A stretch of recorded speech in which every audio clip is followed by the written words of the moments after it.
Let's talk about tools, and more specifically, let's talk about three tools. Let's talk about the prong collar, let's talk about the harness, and let's talk about the e-collar. First up, we have the prong collar. And a few misconceptions about the prong collar is that if you use a prong collar, you're abusive, and if you use a prong collar, you're a terrible owner. That is absolute lies. Unfortunately, we live in a very force-free ideology these days, where not only is using a prong collar demonized, but if you are using one, you are a terrible owner. And this could not be further from the truth. Some of the most dedicated and best owners that I've worked with use a prong collar on their dog. A prong collar allows us to utilize pressure and communicate with the dog very easily and very effectively without having to make it a fight. Okay, we want to use the least amount of pressure possible to get the dog to do what we want. It utilizes pressure just like a flat collar and a harness. The only difference is that with those other tools, you will struggle much more. And for some owners, the prong collar allows them to gain leverage over a dog that without it would not be possible. So the prong collar is not an evil tool. It's a great tool that allows people to communicate very easily and very effectively.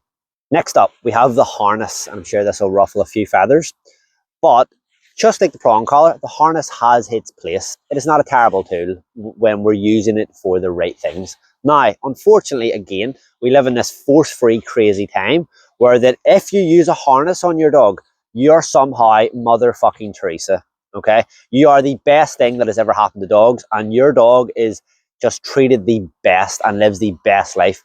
And unfortunately, again, I actually see more dogs stressed on harnesses than I do on prong collars.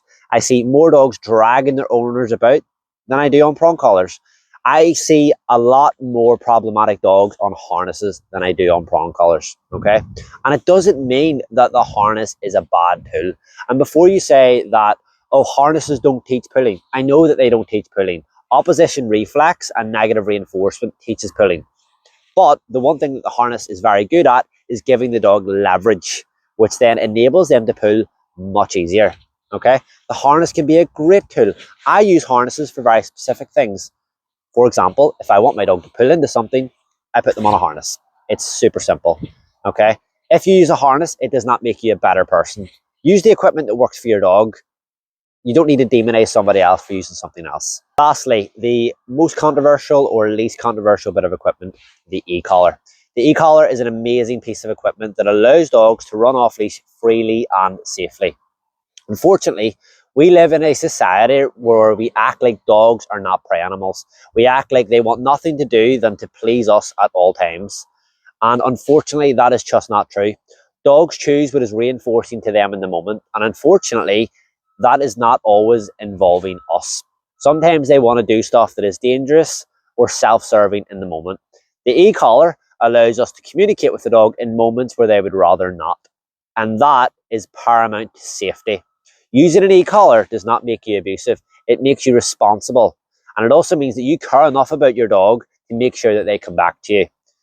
I see more dogs off lead and out of control with no recall causing chaos than I do seeing dogs on e-collars being controlled responsibly. So if you're using an e-collar on your dog and you've conditioned it and you're using it responsibly, your dog is more under control than everybody else's dog. And that is without a doubt a fact. Okay, I would say 99% of dogs have little to no recall and are out of control these days. So if you're using an e-collar, it means you care about your dog more than most people.